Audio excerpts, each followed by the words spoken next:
também a gente começar os cultos presenciais só em agosto, tá bom? Eu quero convidar você a abrir sua Bíblia no livro de Marcos, apesar de o texto que eu vou pregar também está em Mateus capítulo 9, versículo 18 ao 26, e também está em Lucas capítulo 8, versículo 40 ao 56, eu vou me atrelar a Marcos capítulo 5, versículo 21. O capítulo é do versículo 21 até o 43. Eu não vou ler todo ele, porque a gente vai ler todo ele durante a pregação. Mas nós vamos falar de dois milagres super gloriosos. A ressurreição da filha de Jairo e também a cura da mulher da hemorragia. Os dois são interessantes porque um interrompe o outro. Um interrompe o acontecimento do outro, mas não frustra-o. A mulher interrompe o milagre da filha de Jairo, mas não frustra. E é por isso que o tema da minha pregação hoje é: o atraso é igual a tempo certo. Eu pensei em colocar alguma coisa mais chamativa, mas eu acho que isso dá para a gente ter uma ideia de que os atrasos de Deus são importantes para a nossa vida. Apesar de Deus nunca se atrasa, e você vai entender que o que eu falo de atraso de Deus é muito mais baseado no nosso relógio, no nosso cronos, do que no kairos de Deus, né? Que é outra expressão grega para tempo. Então, a Bíblia diz que existia um homem chamado Jairo. Ele era líder de uma sinagoga. O que é sinagoga? Sinagoga era uma espécie de igreja, dá para ter ideia, mas não tem nada a ver com igreja aqui. Mas para ter ideia, é um lugar de reunião onde os anciãos se juntavam para interpretar a Bíblia. No caso, não tinha Bíblia lá, era a lei de Moisés. E eles iriam interpretar essa lei, e só pessoas da alta sociedade, né? Assim, não pessoas necessariamente ricas, mas pessoas que tinham bom conhecimento. Essas pessoas iriam lá para poder interpretar, e outras pessoas iriam assistir eles interpretarem a lei. Então, não era qualquer pessoa. Jairo era uma pessoa dessas importantes, que a Bíblia diz que ele era um desses anciãos que governava ali. Então, Jairo tinha toda a pompa do seu cargo por ser um pastor de igreja, teoricamente, sim, sabe? Ele era um líder de sinagoga, e ele deixa toda aquela pompa de lado em meio ao seu desespero por causa da sua filha. Não tinha nada ali.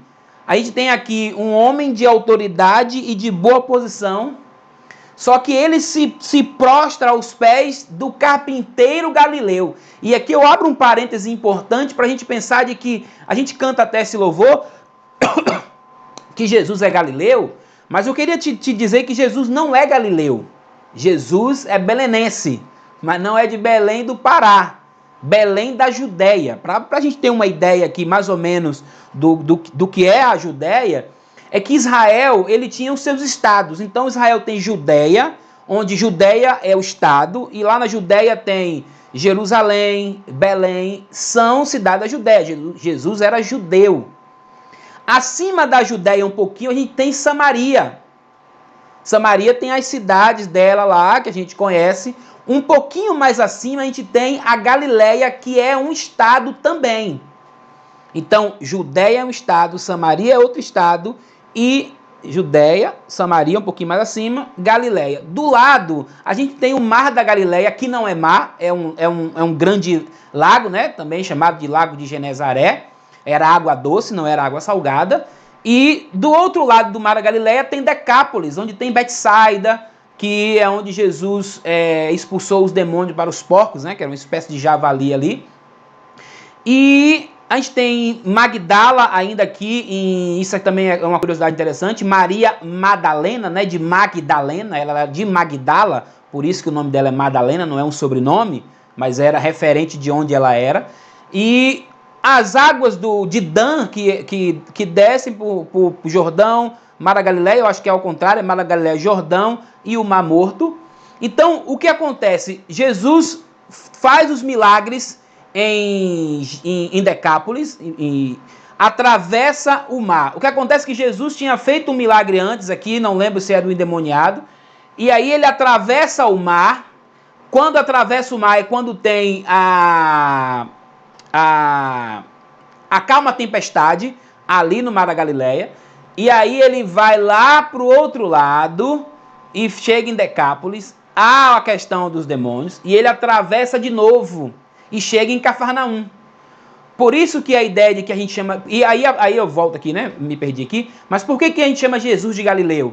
Porque Jesus, apesar de ser de Belém e nasceu em Belém, ele foi criado na Galileia, em Nazaré, que era uma comunidadezinha com 500 pessoas. Ninguém dava importância para Nazaré. Quem é que dá importância para uma cidadezinha com 500 pessoas? São 30... alguns já dizem que são 30 famílias que moravam. Todo mundo se conhecia, todo mundo sabia quem era o menino Yeshua naquela região. Tanto que havia um problema, vem alguma coisa boa de lá? Mas que história é essa? Como que, se Deus quer salvar alguém, vai pegar o pessoal de São Paulo, vai pegar o pessoal de uma cidadezinha pequena?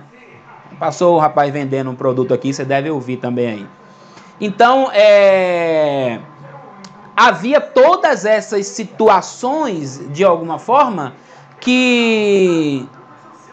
Esperar meu vizinho passar aqui. Tá passando o som vendendo alguma coisa. Uma hora dessa, quem vai comprar nada uma hora dessa? É hora de culto, meu amigo.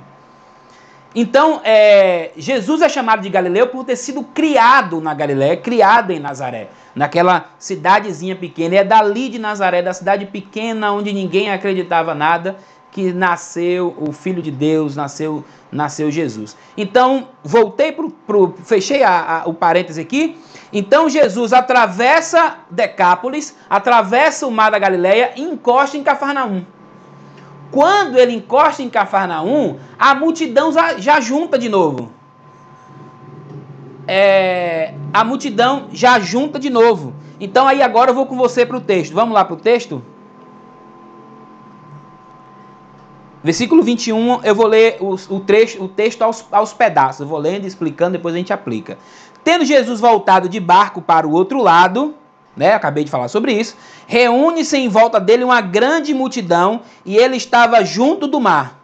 Então chegou um dos chefes da sinagoga, chamado Jairo, e vendo-o, prostrou-se aos seus pés e lhe pediu com assistência: minha filhinha está morrendo, venha impor as mãos sobre ela para que seja salva e viva. Nenhum homem ora de verdade, até que se sinta esmagado pela pressão da vida, pelas circunstâncias. Eu perdi uma filha, 2012. 12, né? 2012? Ela ainda estaria com 8 anos. 2012. O desespero é fora do normal. O que passa na sua cabeça durante aquele momento é algo que eu não sei explicar sem me emocionar. Nós tivemos 4 filhos. O primeiro a gente perdeu ainda na gestação, mas a Laiane a gente viu nascer, né? Eu ia para lá toda noite no hospital, conversava, pegava, falava, na esperança de que a menina pudesse estar aqui hoje. Daria mais trabalho com 3 meninas dentro do quarto ali para poder fazer o culto. 4, né? Se fosse os 4. Mas naquela madrugada eu estava como Jairo aos pés de Jesus, prostrado na sala de casa, pedindo a Deus que tivesse misericórdia e desse saúde à minha filha.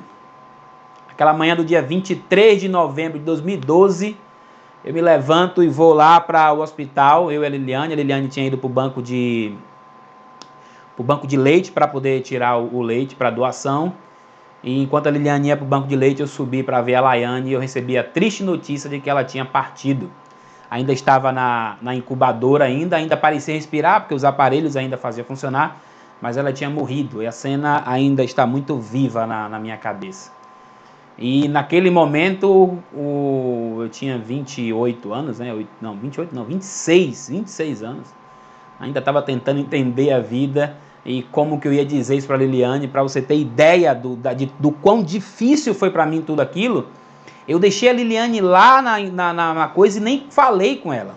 Eu saí, peguei o carro e acho que a primeira pessoa que eu liguei foi pro meu pai e falei: rapaz, eu já estava desesperado e todo mundo que recebe a notícia chorando, então é difícil você consolar alguém no momento desse. Então eu chorava e eu parei o carro e fui para casa da minha sogra e falei com a dona Luzia e chorava desesperado. Cadê a Liliane? Falei: tá lá, não sei como é que faz, como é que dá uma notícia dessa para a mãe? Se eu que sou o pai estou assim, imagine a mãe. E aí nós chegamos lá no hospital e já foi com psicólogo, com tudo. E foi um momento muito difícil para nós, conseguimos passar por isso. E Jairo não estava no momento desse. Jairo estava com sua filha apenas doente. Mas a Bíblia diz que ele se prostra. E a gente precisa entender que nenhum aflito, ninguém que está aflito, procura Deus e fica sem resposta. Porque Jesus vai com ele. Jesus começa a tomar a mão e ir com o Jairo. Mas imagine a ansiedade de Jairo quando de repente acontece alguma coisa. Imagine que no versículo 25, e estava ali certa mulher que havia 12 anos. Não sei por que minha tradução está assim. Vinha sofrendo de uma hemorragia. Ela padecera muito sobre o cuidado de vários médicos e gastara tudo o que tinha, mas em vez de melhorar, piorava. Se você ver esse texto em Lucas, é mais interessante porque Lucas dá mais ênfase ao tanto de que ela sofreu gastando com tratamento médico. Por que Lucas dá mais ênfase a isso? Porque Lucas era médico, né? Lucas sabia dessa dificuldade.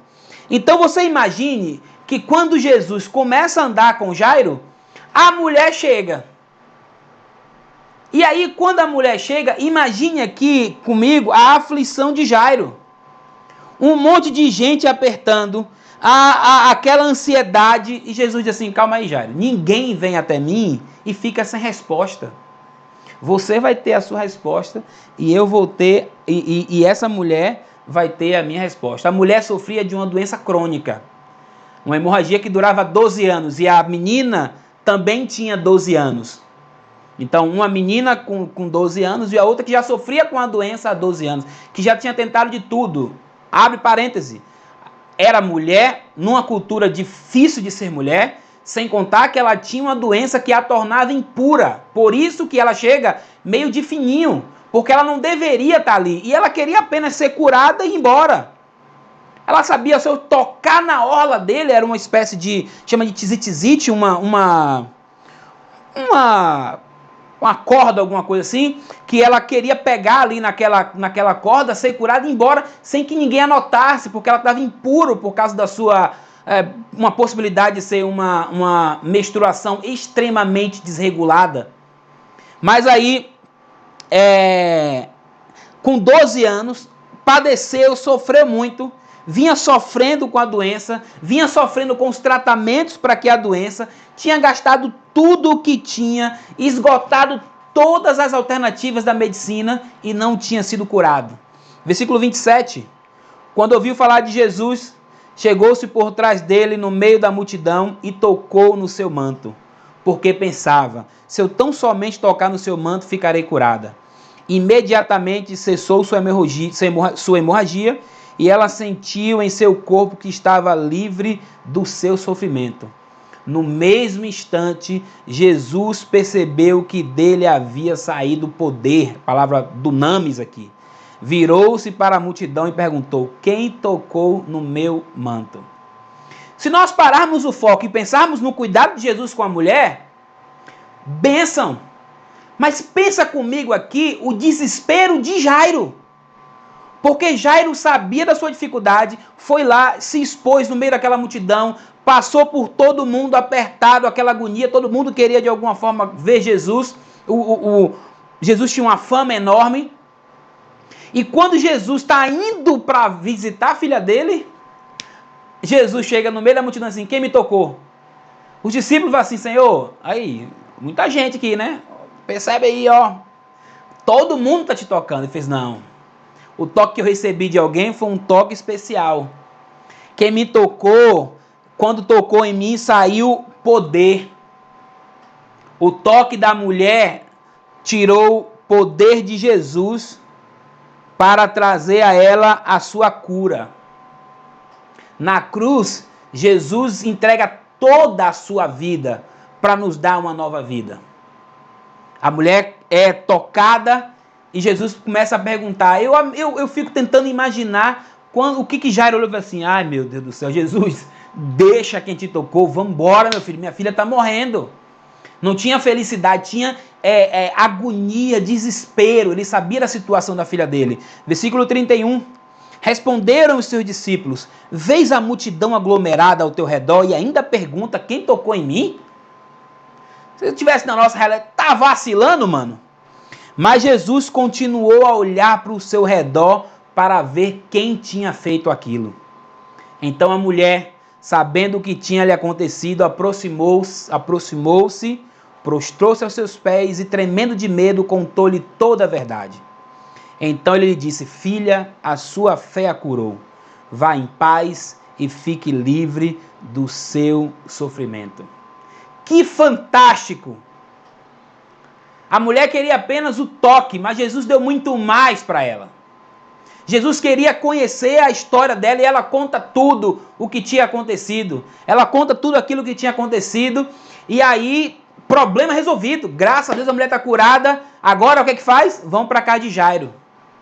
Mas por muitas vezes, irmão, na nossa vida, quando as coisas parecem que vão se encaminhar, a gente recebe uma notícia como de Jairo. Quando a cura parecia que ia acontecer, mais notícias ruins. Versículo 35.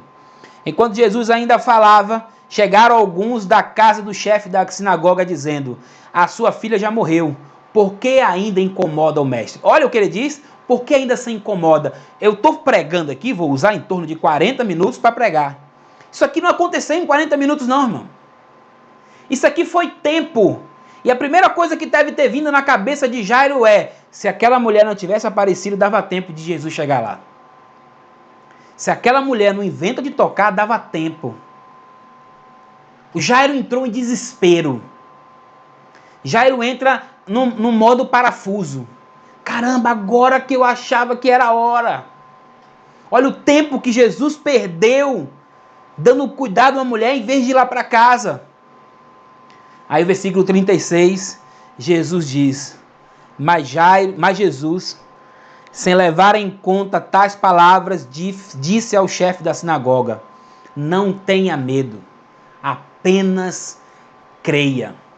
Jesus censura o medo de Jairo e encoraja a fé dele. Jairo, não tenha medo, Jairo. Eu espero que Deus nessa noite possa censurar o nosso medo quando as notícias não são as melhores e possa encorajar a nossa fé. Quando as notícias ruins chegarem, eu quero poder ouvir Jesus dizendo para mim: não temas, creia somente. Apenas acredite. Jairo incomodava. Não era. E eu acho interessante aqui, porque Jairo puxava Jesus toda hora. Vamos, sabe? Quando você está atrasado, vamos. Vai puxando, bora. Quando os homens chegam e dizem para Jairo que a menina morreu, Jairo baixa a guarda. Agora é Jesus que pega em Jairo e puxa para perto e diz assim: Jairo, não creia, não tenha medo, creia somente.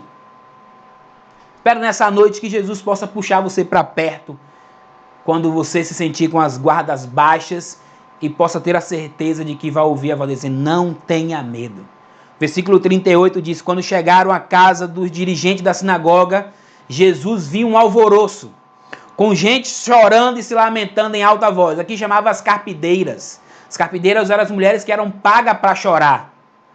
E aquela galera chorando, e como Jairo era uma pessoa de condições financeiras, possivelmente tinha um enterro de qualidade, se é que existe esse termo, enterro de qualidade.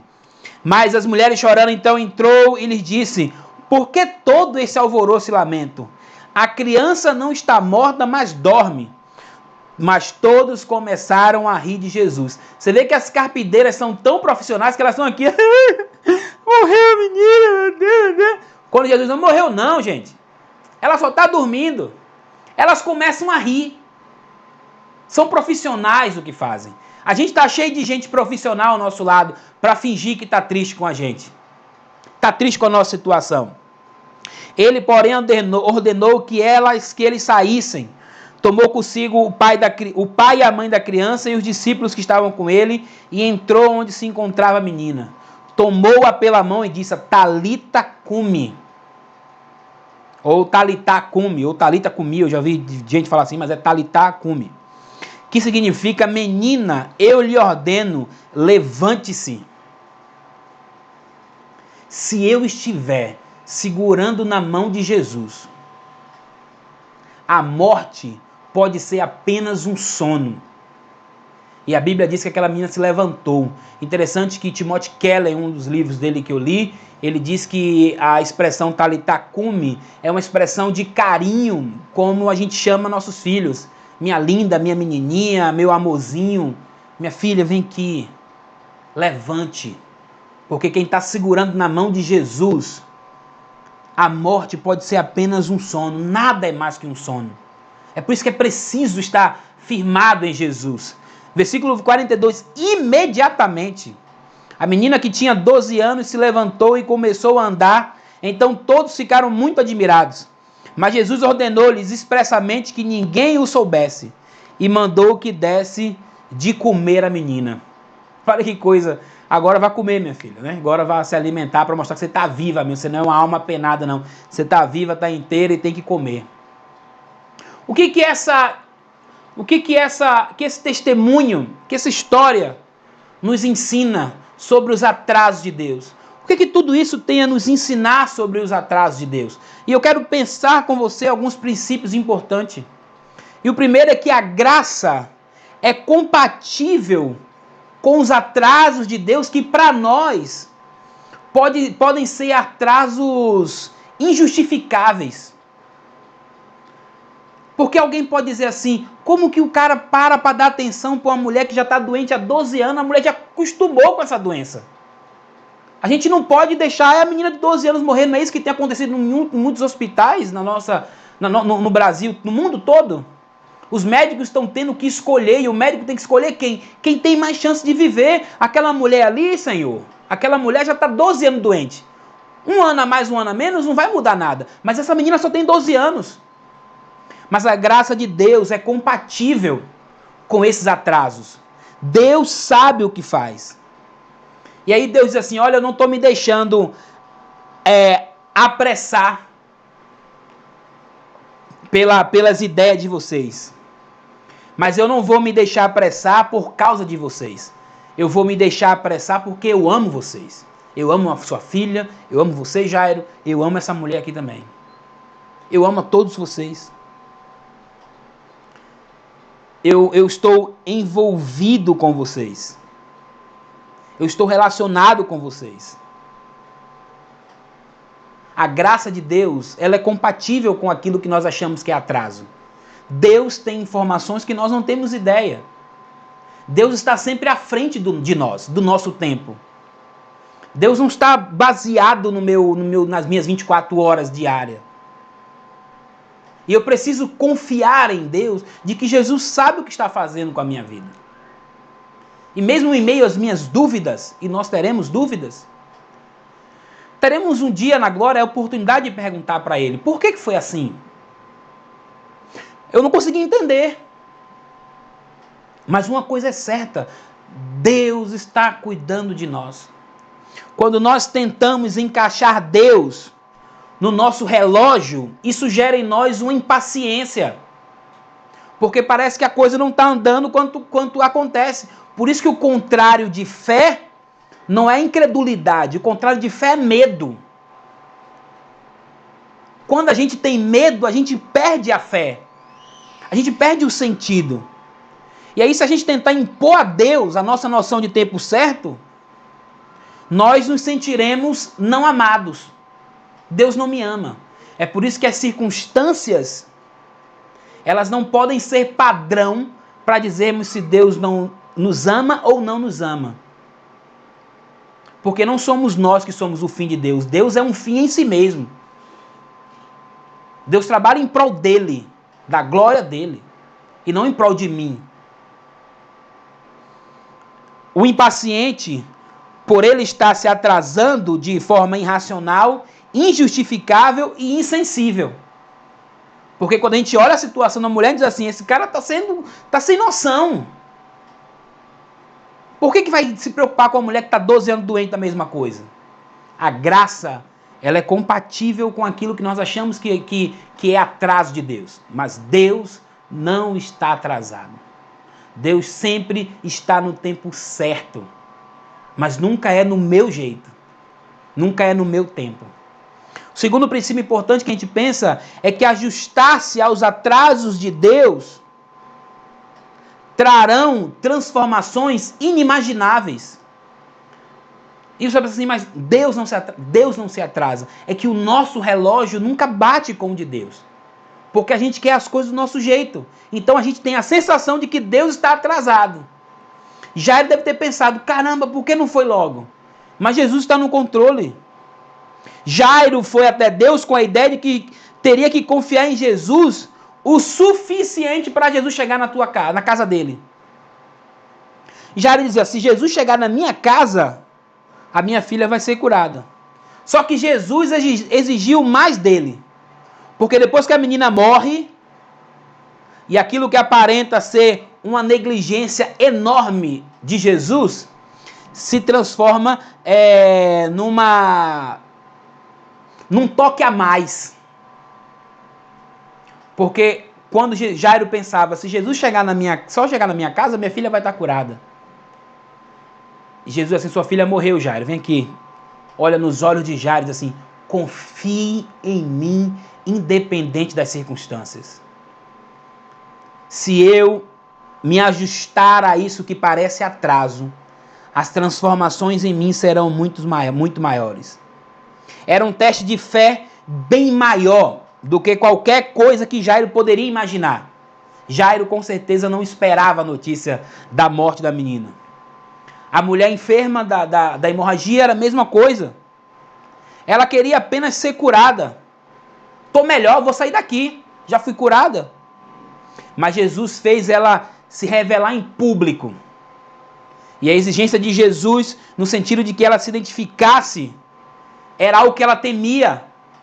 Porque ela não queria que as pessoas soubessem que ela estava doente, porque ela não deveria estar ali. Corria sérios riscos.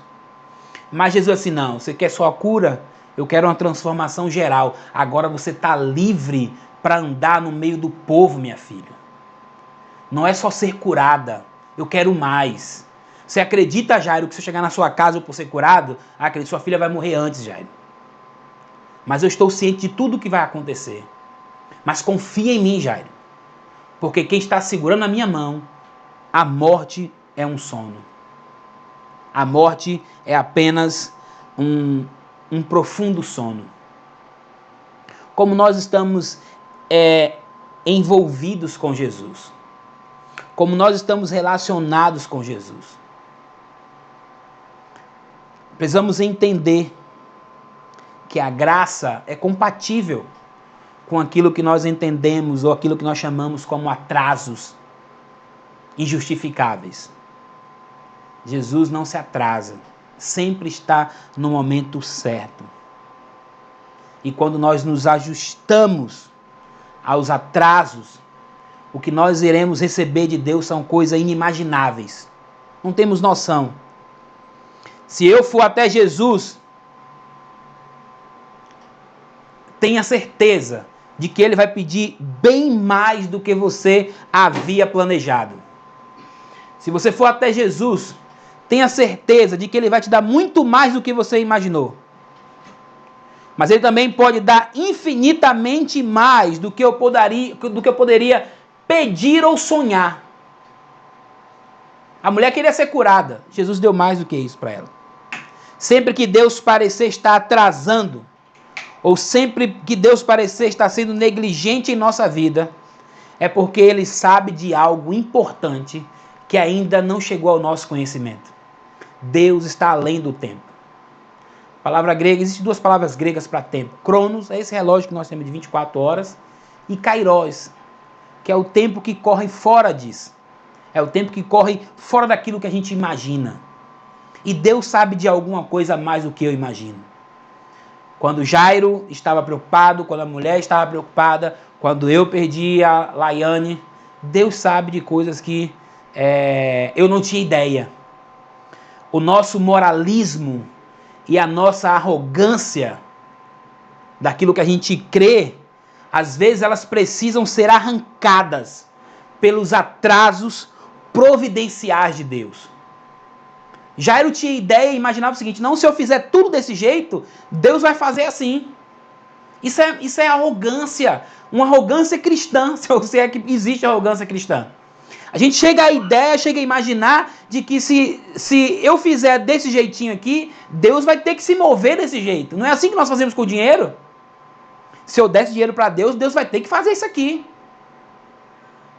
Só que Deus vai querer me tratar muito mais do que eu penso. Deus vai querer ir muito mais profundo. E aí eu penso, será que Deus, nesse momento, não está atrasando alguma coisa na sua vida? Pastor, mas Deus não se atrasa. É porque o seu relógio é um relógio bagunçado. O nosso relógio é que não consegue se conectar. A hora que a gente conecta com o relógio de Deus, a gente entende que Deus não está atrasado. Então muitas coisas que talvez você esteja pensando assim, por que não aconteceu? É que Deus está atrasando, Deus está além do que você vê. Deus está além do que eu posso enxergar. Talvez você esteja pensando assim, pastor, olha, eu estou a ponto de desistir. Estou impaciente com Deus, porque Deus não faz como eu estou esperando que aconteça. Parece que Deus no meio do caminho parou para dar atenção a outra coisa. Não se preocupe.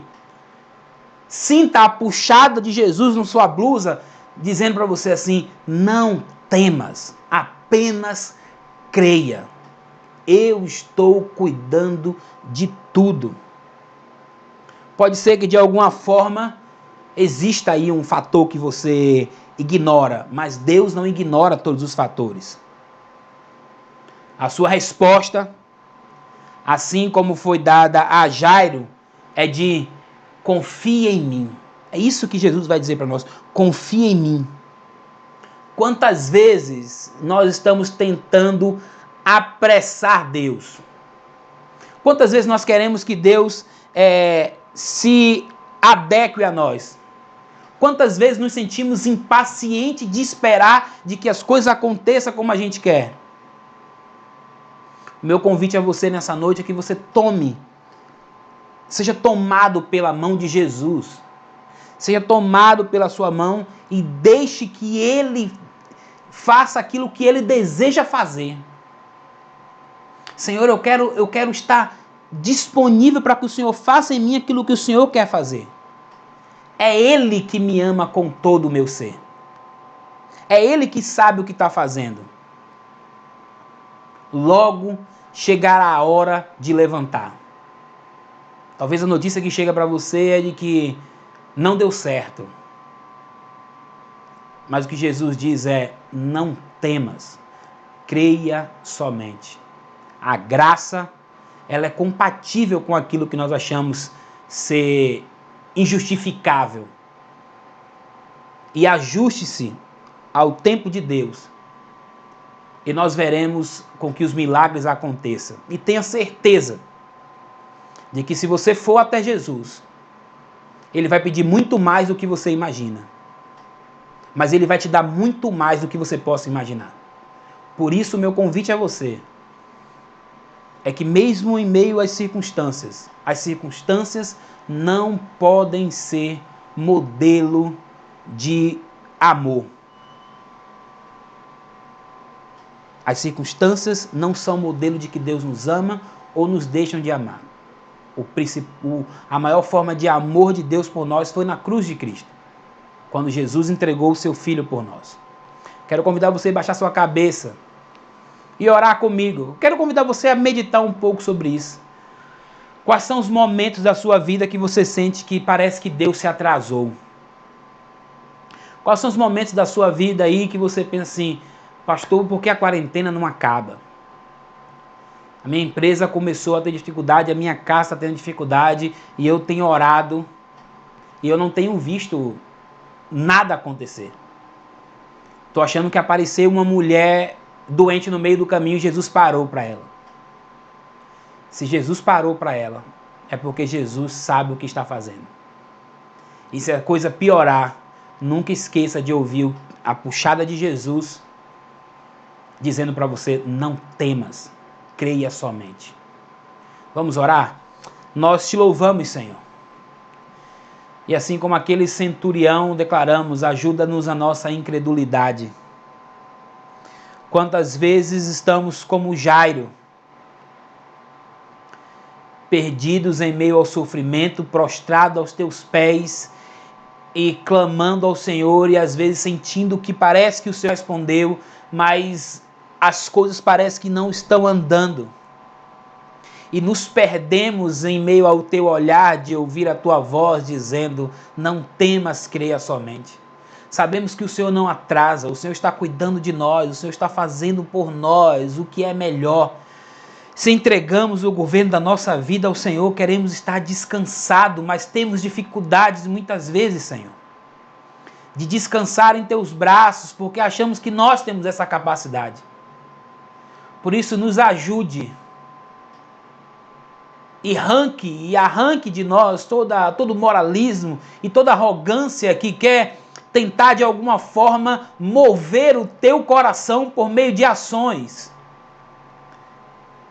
Não permita que o nosso coração esteja preso àquilo que nós somos e que aquilo que nós estamos fazendo vai mudar alguma coisa no Senhor. Arranque de nós por meio dos seus atrasos providenciais. Que possamos nos entregar ao Senhor e nos lançar aos teus pés, como aquela mulher e aquele homem. E que quando chegarmos ao Senhor, apenas com o interesse, que o Senhor nos peça de nós muito mais do que queríamos dar, que temos a certeza que aquilo que o Senhor vai nos dar é muito maior do que aquilo que podemos imaginar. Jairo queria apenas que o Senhor chegasse na casa dele, Senhor. Mas o Senhor foi além. A mulher queria apenas ser curada, mas o Senhor foi além. Vai além em nós também, Senhor. Revela em nós aquilo que precisa ser transformado, que precisa ser mudado, que precisa crescer, que precisa transformar. Aquilo que precisa ser mudado, Senhor. Transforme em nossa vida. Nós não queremos viver com o Senhor uma relação apenas de troca, de benefícios. Queremos viver uma relação de amor com o Senhor. Uma relação de amor e transformação para a glória do teu nome. Abençoe a vida de cada um daqueles que estão aqui. A vida da moça que pediu oração pelo sogro dela que está na UTI. Que a tua boa mão esteja sobre a vida dele. Que o Senhor possa santificar o teu nome. Todos aqueles que têm clamado e pedido. Que a tua boa mão esteja sobre as suas vidas, Senhor. Que eles possam ouvir mais uma vez a voz do Senhor, chamando para perto e dizendo: não tenham medo, apenas acredite. Nós pedimos em nome de Jesus. Amém.